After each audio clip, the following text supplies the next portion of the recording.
Почитувани медиуми, почитувани граѓани, денес го празнуваме трудот на лозарите, го славиме виното и му даваме признание на винарите како една од земјоделските дејности со најголем раст. Под покровителство на Свети Трифун, заштитникот на лозарите, го закроивме лозјето овде во Росоман и ќе продолжиме уште во Кавадарци и Демир Капија.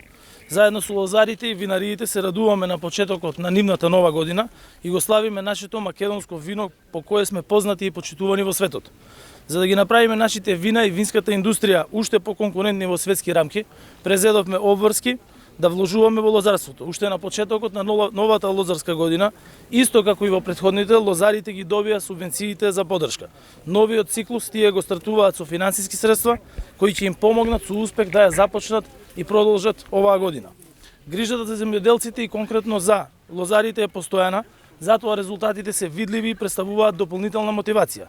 И покрај економската криза, во текот на 2021 година, регистрирано е зголемено откупување на грозје кај регистрираните откупувачи, а исто така зголемен е и извозот на вино од нашата земја, кој што достигна ниво од 49 милиони евра во минатата година.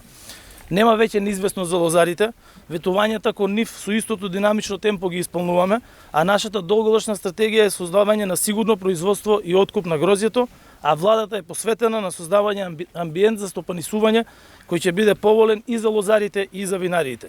Во таа насока е и поддршката на микровинариите.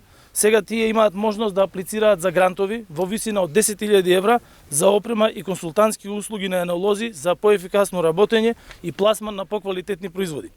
Дополнително во новата програма за финансиска поддршка во земјоделството, за да се анулираат зголемените цени, односно трошоци за нафта, е предвидено зголемување на поддршката конкретно за мерката зелена нафта.